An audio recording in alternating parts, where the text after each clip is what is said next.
नमस्कार, मैं हूं आपके साथ रोशन लाल सैनी। आप देख रहे हैं न्यूज़ 14 टुडे। न्यूज़ 14 टुडे के खास कार्यक्रम शहर की सरकार में आपका स्वागत है। हम बात करेंगे सहारनपुर महानगर की। सहारनपुर महानगर को मेयर सीट के लिए सामान्य महिला सीट घोषित कर दिया गया है। तमाम दावेदार महिलाएं नेता जो हैं वो मेयर के टिकट की मांग कर रही हैं।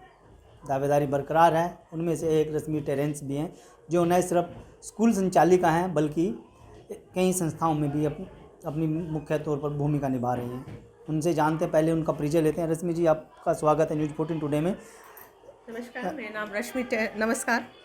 नाम रश्मि टेरेंस है, अध्यक्ष एरॉन एजुकेशन वेलफेयर सोसाइटी, जो कि पिछले 13 सालों से चल रही है। प्रिंसिपल मेरीडेल एकेडमी एक चैरिटी स्कूल है जो कि पिछले 18 सालों से चल रहा है। एक समाज सेविका के रूप में, एक शिक्षाविद के रूप में इस शहर में पिछले 21 सालों से काम कर रही हूँ। आप आगामी निकाय चुनाव में भारतीय जनता पार्टी से महापौर के टिकट की दावेदारी कर रही हैं, क्या कुछ कहना चाहिए? देखिए, आम नागरिक हूँ और उससे उठ के एक सोशलिस्ट हूँ, एक एजुकेशनिस्ट हूँ और इतना तजुर्बा अपने काम में रख चुकी हूँ। इस शहर के विकास के लिए बहुत कुछ पहले से करती आ रही हूँ और कर चुकी हूँ। तो कहीं ना कहीं लगता है कि ये दावेदारी की मैं कर सकती हूँ। और महापौर की सीट क्योंकि महिला घोषित की है, ये हमारे लिए बड़ी सम्मान की बात है कि पुरुष प्रधान देश भारत में महिलाओं को भी सम्मान दिया जा रहा है, उन्हें भी प्राथमिकता दी जा रही है कि वो भी आ सकती हैं और जितनी कार्य क्षमता है उनके अंदर, कार्यकुशलता है, वो आगे दिखा सकती हैं। तमाम नेत्री हैं जो भारतीय जनता पार्टी से टिकट की दावेदारी कर रही हैं, उनकी लाइन में आप अपने आप को कहाँ खड़ा देखें? मैं उनकी लाइन में अपने आप को खड़ा हुआ कभी देख ही नहीं सकती, क्योंकि वो एक तरफ़ा काम कर रही हैं और मैं चार तरफ़ा काम कर रही हूँ, क्योंकि मैं पहले एक समाज सेविका हूँ। मेरे लिए राष्ट्र, फिर कास्ट, उसके बाद सारी बात। तो इस तरह से उन्होंने अपनी जगह पे रहते हुए अपने हिसाब से मेहनत की है, मैंने अपनी जगह पे रहते हुए अपने हिसाब से काम किया है। और एक समाज को विकास करने के लिए, एक शहर को डेवलप करने के लिए आपको 4 ब्रेन साइड यूज़ करने पड़ते हैं। हमारे स्कल में भी 4 ब्रेन साइड हैं, तो आप सिर्फ एक तरफा दिमाग से काम नहीं करेंगे, आपको चारों तरफ का दिमाग लगाना पड़ेगा। और इस तजुर्बे को लेकर मैं आपके सामने खड़ी हूँ। महापौर महानगर का एक जिम्मेदार पद होता है, प्रथम नागरिक होते हैं कि आप राजनीति में आए हैं, किसको अपना धर्म राजनीतिक गुरु मानते हैं? राजनीतिक गुरु मानने के लिए जो हमारे सबसे बड़े प्रेरणा है वो खुद मोदी जी ही हैं और ठाकुर हमारे योगी जी हैं, क्योंकि जो वो दृढ़ता से काम करते आए हैं। हज़ारों बाधाएं उनके सामने आई हैं, हज़ारों रोज़ की आलोचनाएं आई हैं, लेकिन जो विज़न वो लेके चले हैं, जो उनकी मंशा है, उन्होंने वो साबित किया है। क्योंकि अभी तक जब तक हम भारतीय हैं, उन्होंने भारत को देश विदेश तक पहुंचाया है, हमारे नाम को वहां तक रोशन कराया है। तो क्यों ना उसी चीज़ को आगे बढ़ाने में हम लोग काम करें, क्योंकि जो सोच को उन्होंने आज दिखाया, इस सोच पे मैं पिछले कई सालों से स्कूल चला रही हूँ, संस्था चला रही हूँ, लोगों की सेवा कर रही हूँ, लोगों को उनके जनहित को, उनके अधिकारों को सिखाने की कोशिश कर रही हूँ।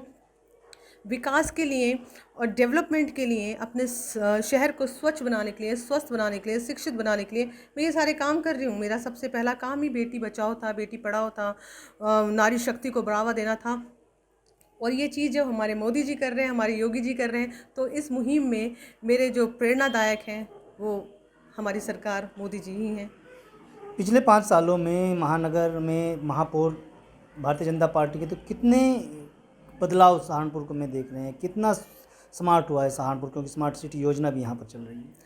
स्मार्ट सिटी योजना चल रही है और उस योजना के अंतर्गत अभी हम उस लेवल पे नहीं आए हैं कि हम अपने शहर को स्मार्ट सिटी बोल रहे हैं, क्योंकि किसी भी चीज़ को डेवलप करने में टाइम लगता है, वक्त लगता है।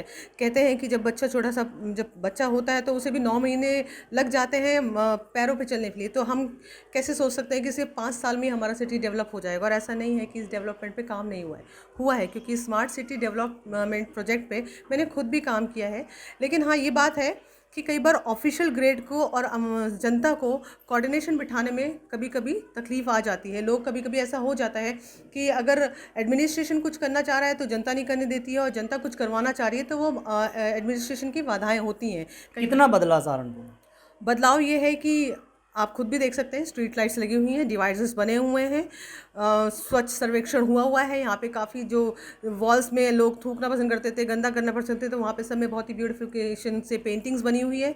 और आगे भी रोड्स भी बनी हुई हैं। अब भले ही वो थोड़ा भी दोबारा काम चल रहा है, क्योंकि कभी सिविल लाइन्स की वजह से, कभी पाइप लाइन्स की वजह से, कभी रोड की वजह से वो तो डिफरेंशिएट्स आते रहते हैं। लेकिन कोशिशें हैं कि जितना काम हुआ है वो भी हमारे हित के लिए हो रहा है। और आने वाले सालों में सहारनपुर एक बहुत स्मार्ट सिटी के रूप में दिखेगा ही दिखेगा। चाहे भले ही अभी थोड़ी सी बाधाएं आ रही हैं, लेकिन ऐसा नहीं है कि काम नहीं हुआ है, काम हुआ है। आपका टिकट हो जाता है और तो जनता के बीच में क्या कुछ मुद्दे होंगे जिनको लेकर आप वोट के लिए जाएंगे? जनता के मुद्दे तो जनता बताएगी। मैं तैयार हूँ कि जनता के हर मुद्दे को सुलझा पाऊँ, क्योंकि अभी तक भी एक प्रिंसिपल की तरह या एक समाज सेवी की तरह जब जहाँ जैसे भी लोग मेरे से मदद के लिए आए, मैंने कभी ना की नहीं है। और कोशिश की है, जिसे नौकरी चाहिए उसे नौकरी मिले, जिसके साथ कोई रोज़गार दिक्कत है रोज़गार मिले, जिसे शिक्षा चाहिए उसे शिक्षा मिले, किसी को फ्री स्वास्थ्य चाहिए उन्हें सबसे मिले। और जहाँ तक कि मैं खुद बता रही हूँ, मैं जब पंजाबी बाग में आज से 21 साल पहले आई थी, तो ये मिट्टी की सड़कें और एक बहुत ही लो ग्रेड कॉलोनी थी जो आज वेल डेवलप्ड है, क्योंकि पर्सनली नगर निगम के साथ बहुत काम किया हुआ है। उनके कनेक्शंस जो है बहुत स्ट्रॉन्ग रहे हैं, मेरे साथ भी मेरे उनके साथ भी, कि ये पूरा पंजाबी बाग डेवलप्ड है आज की डेट में। यहाँ प्लांटेशंस हैं, यहाँ रोड्स हैं, यहाँ सिविल है, ये सब कुछ है। तो ये बड़ी चुनौती नहीं है मेरे लिए, या आसान आप युवा हैं, यंग हैं, मतलब अपने आप में स्मार्ट भी हैं, तो राजनीति को ही क्यों कह रही हैं? हर चीज़ के दायरे हैं। समाज सेवा आप करते करते बूढ़े भी हो जाएंगे तो भी आप एक दायरे के अंदर ही कर पाएंगे। यहाँ पे आप आते हैं तो एक संवैधानिक तरीके से काम कर पाते हैं, और संविधान में काम करना, सिस्टम के अंदर जाके सिस्टम को बदलना, सिस्टम को और आगे बढ़ाना, ये चीज़ एक सोच बनती है कि आप थोड़ा सा और पावर में आगे काम कर सकते हैं जब आप बिना किसी सहयोग के ऑफिशियल अगर इतना कर सकते हैं, क्योंकि आपके अंदर वो लगन है, जज्बा है, तन मन धन से काम करने का, तो आप उसको सिस्टम के साथ आके क्यों ना किया जाए। तो दूसरी बार मेयर का चुनाव होने जा रहा है सहारनपुर में, क्या माने कि हम रश्मि टेरेंस जो है दूसरे मेयर बनेंगे?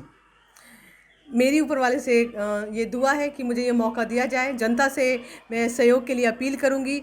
अपने जितने भी उच्च अधिकारी हैं पार्टी के, मैं उनके हृदय को बोलूँगी कि वो इतने विनम्र बने कि वो कर्मनिष्ठा को, कर्मता को, कर्म शूरवीरों को जाने, पहचाने, और किस चीज़ से डेवलपमेंट होता है उस चीज़ को समझे और ये मौका दें।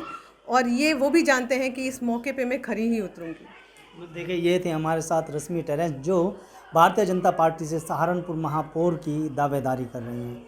इन्होंने न सिर्फ ईश्वर से प्रार्थना की, बल्कि भारतीय जनता पार्टी के जो उच्च पदाधिकारियाँ उनसे भी विनम्र निवेदन किया है कि उनको टिकट दिया जाए, ताकि वो मेयर बनकर महानगर सहारनपुर के 70 के 70 वार्डों की जो जनता है उनकी सेवा कर सकें।